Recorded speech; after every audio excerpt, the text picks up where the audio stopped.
Hello and welcome to the International Pentagon Challenge. My name is Kyanite and together we'll be embarking on a very special Football Manager journey where we'll aim to try and win every major international competition in all 5 continents, forcing our hand to play with hundreds of different types of players and most importantly hopefully create loads of awesome different types of tactics along the way. Once that's complete, only then are we allowed to set our sights on the biggest of all goals, the FIFA World Cup. How many nations will we have to manage until we work our way to the top?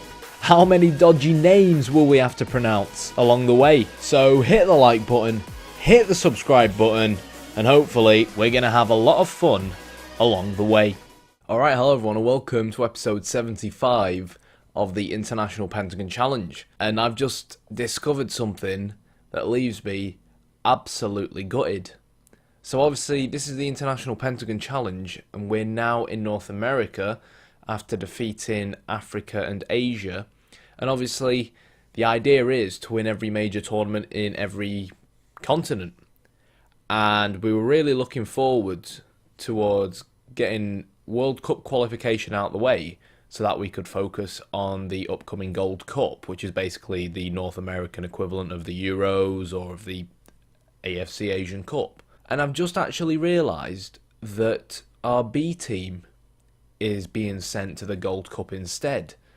And I was really frustrated and baffled at the same time because it means that in order to win North America or defeat North America as a continent on our list, we have to wait another basically 2 years to 2035 in order to get a chance at the Gold Cup, which means we'd have to manage Mexico for a lot longer than I initially anticipated for. And after Googling for a bit, it actually turns out that if you play in the Confederations Cup a month before the Gold Cup, and as we saw in the last episode, we certainly were at the Confederations Cup where we beat Brazil 2-1 and should have really beat Argentina as well, your B team then gets sent to the Gold Cup, which, you know, to me, I find incredibly frustrating, but that's just my explanation as to why we're not going to see anything from this year's Gold Cup. I could take control of the B team. I'm not sure what limitations of players I have in terms of choosing players for the B team, and see if we can win it with the B team. That would be pretty funny, but to me it just doesn't seem like the right thing to do, and most of the time I set my assistant manager to manage my B team. So yeah, that is that, which means our main focus for now is going to be on the United States game, trying to get a win there to make sure we can qualify for the upcoming World Cup, which means the next few episodes will probably be us managing Mexico at the World Cup until we build again to the next Gold Cup, assuming we are still in the Mexican job. So very disappointing, but I've basically just found out now, so I think you guys should know. Whilst I'm also holidaying to the United States game, I just wanted to mention, in response to a few comments we've had over Yup Hanks, or however you pronounce it, tactical recreations. So I have kind of said a few times now that I've not really got the time to invest into tactical recreations. So one, which was kind of a work in progress, was, I forgot his name now, Valencia.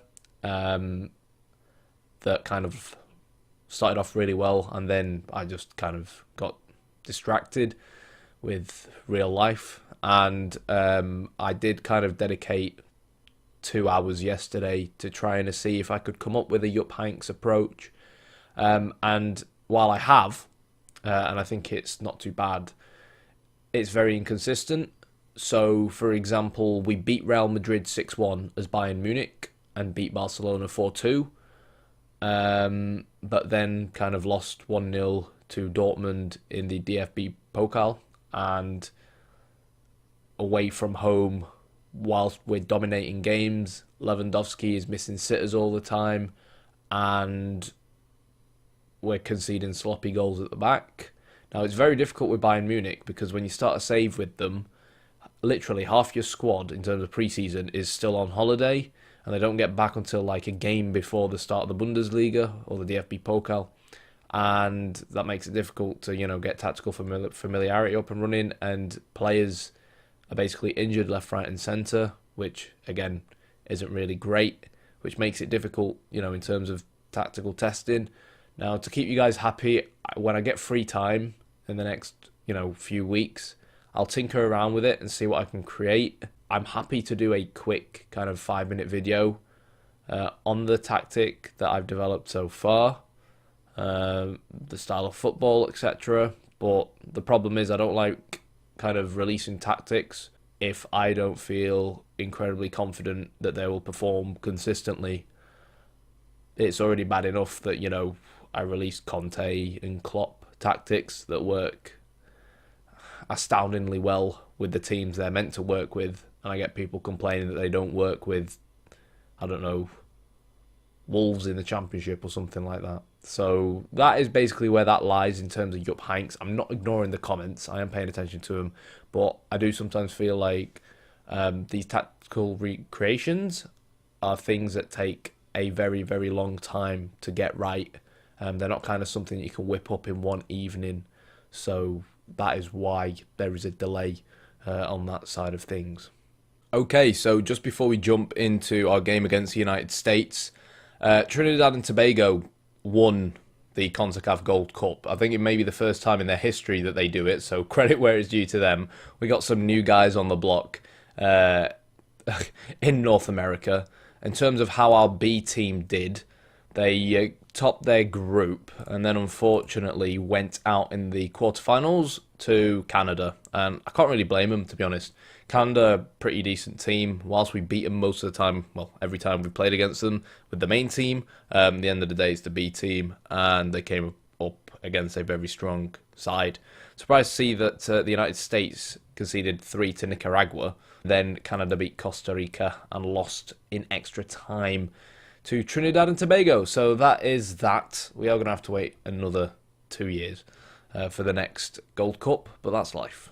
Okay, here we go then. So, we've been quite fortunate in terms of calling players up. No players have been injured, obviously, over the summer, which is good for us. We can play how we want to play, and the Americans are actually playing a little bit different to how they played against us at home. So when they played against us, it was more of an out-and-out 4-3-3. Now it's obviously a 4-1-4-1. Scouting-wise, fullbacks don't really get forward much. They really just mainly aim to counter-attack using the pace of the wingers and then try to get the ball central to Alvarado. I am really sorry that my camera is moving, but basically my cat is the type of cat who doesn't like being basically left at home on his own. My parents left the house about 5 minutes ago, so what does he do? Knowing that I'm at home, he comes straight into my room, and he's currently jumping around my room and on my bed and moving the green screen and the monitors like mad, so I have to keep one eye on him at the same time until he kind of leaves. But if anyone asks, he's currently my assistant manager, and hopefully he's a bit of a good luck charm, because if we can win this game, it puts us top of our World Cup qualification group, and while we can finish in any of the top 3 spots, I would really like to of course finish top. I'm not sure if it affects seeding, but anyhow. So let's deal with the Americans. So what I usually do against the kind of stronger teams like this is start off more standard, bring down our tempo down to something like normal, and sometimes play a little bit narrower, but I don't want to against the Americans because they have that emphasis on the wingers. And then I opt to basically utilise my opposition instructions, especially against these winger types of players, and aim to really show the wingers onto their weaker feet. And that's it really in this case. That's all I'm going to do. I feel like as long as we keep the ball, we're at home against the United States here. We're going to be at home against Canada in the next game. I feel like we should be okay because our home form is normally pretty decent. Here we go then. Hasta la vista, baby. I'm not sure if that's Mexican or Spanish, but let's do this.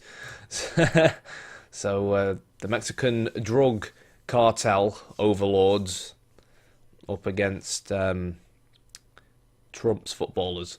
So here we go then. Zamudio looking to play make, finds Colin. Ruiz. Funnily enough, Ruiz actually ended up winning the Golden Boot for that Confederations Cup. He somehow, despite obviously us getting knocked out in the group stages, ended the tournament with the most goals in the tournament, with 4 goals to his name. So credit where it's due to him. I really do wish Iturbe could start scoring a little bit more consistently. Another thing we often tend to do as well against the weaker sides is end up dedicating one of our fullbacks to be on an attack duty. You may have spotted glimpses of that in kind of previous episodes where we've kind of taken a look at tactics there. But again, as we drop down to the standard mentality against a stronger team like the Americans, we opt to not go down that route. And there we go, ladies and gents. I said I wanted more from Iturbe. He's not given us a goal, but he's given us a fabulous assist. Colin making that late run into the box that I kind of spoke about in previous episodes in that kind of central midfielder role. And the Tottenham man heads home, which is really interesting because not exactly the biggest. But yeah, we are seeing plenty of the ball. We're seeing plenty of possession, even though we're not playing and opting to do that. It's natural due to how the United States look to play and basically hit us on the counter-attack. But when you play against a team like that... Oh no, Ruiz is injured. When you play against a team like that want to counter-attack you... oh no, Ruiz. 62%. I can't forget I forgot the point that I was trying to make now. Focused on Ruiz. We'll leave him on for a bit. I don't want to bite the bullet and sub him off just yet. I really hope it's not too serious, because other than them two, we only really have Salvador or whatever he's called on the bench who can play up front. And I see him really more as kind of an attacking playmaker than I do as striker. Oh, Colin. Colin. Come all the way to Mexico. We end up managing a guy called Colin. Let's see what he can do from here. Lovely ball. Ooh. Just tipped wide by the American goalkeeper. How's Ruiz doing? That is the question. He's on 72%. I think we'll leave him on for a bit. I just hope that, you know, we don't end up kind of aggravating whatever injury he's currently got, which isn't really good for us. The game is doing the weird thing where it gets really slow. We've got 2 players with yellow cards now. It's not great, but in a rivalry match like this, it's always going to happen. You can see how wide the Americans are playing here. And, you know, it is an option, obviously, to drop and go 5 in midfield. If we do have to take Ruiz off at half-time, that is another option for us. It'll help us kind of retain possession. But really, I don't feel like we need to retain more possession. We're playing some decent stuff. The Americans will have their chances because of who they are. But if we can make it 2-0 just before half-time, that'll really be brilliant from us. Nice passing, this kind of play we're talking about, through balls in towards the 2 strikers. If we get the ball wide, we do play it into the box and try and brute force a chance on goal, but that pretty much sums up what we're like sometimes in the final third. Great build-up play, great technical players like this. Rincon picks it up, Martinez to Colin. Look at these, lovely passing really, lovely passing, but then the finish just isn't there. And if Ruiz isn't on form, and in this case he won't be because he's feeling a little bit injured, then we don't really have that kind of second striker up front to give us that extra bit of quality. So 64% possession, 4 shots on target, 6 shots overall, no clear-cut chances. It's not exactly been the most exciting first half. When we played the United States first time round, their place, we only beat them 1-0. It was a very close game. So as far as I'm concerned, the performance so far has certainly been better. And there we go. Hopefully, if we can kind of maintain victory, that will leave us 3 points clear. I will calmly tell the lads I'm not happy with what I've seen so far. Ruiz has got up to a 74%, so we'll leave it at that. And while he's struggled to win headers, we'll actually drop down to low crosses and just see if that helps. I am aware that Rendon is on a yellow card. I think we're going to tell him to ease off tackles because we've had it bite us in the backside before against Costa Rica, for example, where we went down to 10 men. Funnily enough, it was Rendon as well.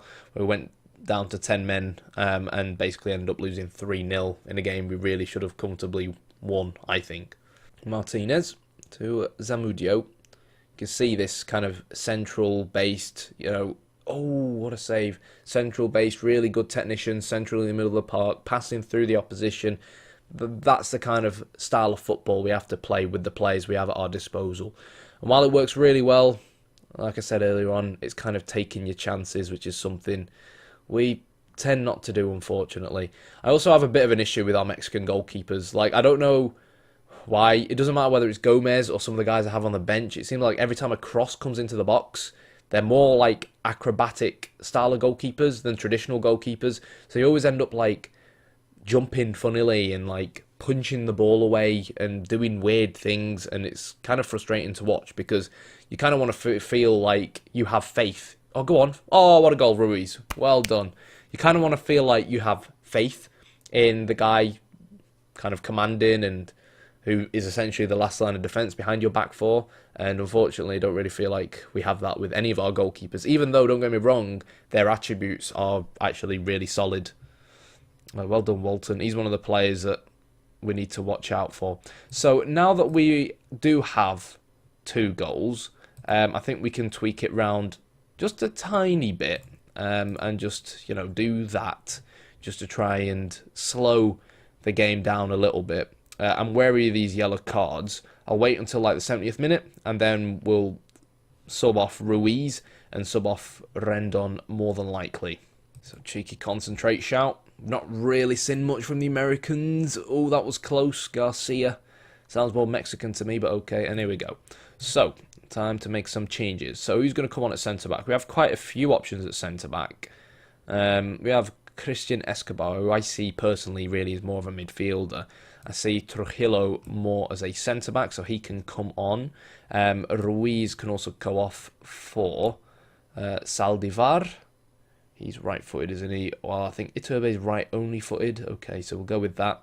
And we can afford to really make one more sub, but I'll leave it just in case an injury pops up. So we'll leave it until, like, the 80th minute or so. We might bring on Marco Antonas Arenas, or however you say his name. He's the other lad who is a very similar style playmaker type of player to Colin, who also plays for Spurs. Come on, Iturbe, don't let me down. You're on camera, mate. You see what I mean? It looked easier to score than miss. Like, honest to God, guys, off camera, Iturbe gets... Because he's got 15 acceleration, 15 pace. So, the way we play suits him. But every time he's one-on-one with a goalkeeper, it's like he had that game where he scored 4 goals in that one game. And then, ever since, he's forgotten how to score goals. It is incredibly frustrating. Really, really, really frustrating. And, you just need to put yourself in my shoes, really, where... You're playing against weaker sides. Heck, it even happened to us against stronger sides like Argentina. He could have put us 2-0 up against Argentina in the Confederations Cup when he was one-on-one with the goalkeeper there. And he just misses a one-on-one sitter like that. Like, I can take the odd sitter here and there, but when it's happening every other game, it's very, very frustrating. Okay, so we'll bring on Arenas. We'll move Colin to the box-to-box role. Most importantly, tell the lads to concentrate. And let's see if we can... keep this clean sheet. King is injured and needs treatment. Right, he's not one of our players. And looks like we've only got 2 minutes to go, plus whatever stoppage time the referee decides to add on. We've not really seen much of an attacking threat, it has to be said, from the Americans. They've had the odd pop-up goal here and there. One of the things my scouts kind of pointed out was the fact that... they have a ridiculously low kind of shot on target ratio, which I think is really more down to how they play. Corny Turbe, get an assist at least. Get another assist, I mean. Oh, what? There's another sitter missed. Oh, God. Like, literally, guys, if it isn't Ruiz up front, we just miss... Oh, unlucky, Colin. What a volley that would have been. But yeah, if it isn't Ruiz up front, we just lack the ability to finish. And on paper, their composure and finishing is more than sufficient. You know what I mean? So I'm not really sure what I can do from a manager's perspective, because I tell them how to get the ball into the final third. I tell them how to remain defensively resilient. I tell them how to create chances. But at the end of the day, I'm not the one on the pitch. I'm the one on the sideline. So when they don't finish chances like that, I have to be and feel frustrated. But it is what it is. But there we go. That is a very, very, very good victory for us. And I'm glad that, we managed to get the second goal, which kind of put our minds at rest somewhat. So there we go. Well done, lads. That was a good win for us. And it puts us top of our World Cup qualifier group. I'm just really disappointed that we weren't allowed to participate properly in the Gold Cup. It could have ended differently under my management, but probably not with some of the players that were in that B team. So that's how things currently look. We're top with 5 wins and 15 points. Next up we have Canada, who basically have nothing to play for. So if we don't beat Canada in the next episode, I'm going to be quite frustrated, to be honest. Especially now that Guatemala have got a draw against Panama. Like, while I predict Guatemala have to bottle it eventually, because they just don't have enough squad depth, it doesn't look like they are. So, whilst last episode there was a 3-point gap between 4th place and, you know, everyone in 1st, 2nd and 3rd, that no longer really exists anymore. So if we lose a game, if we slip up, that can be enough to drop us down into that kind of qualifier spot, which is not what we want at any costs. But if you've enjoyed the video, hit the like button, hit the subscribe button. Mexico triumph in the Mexico versus USA derby. Thanks for watching.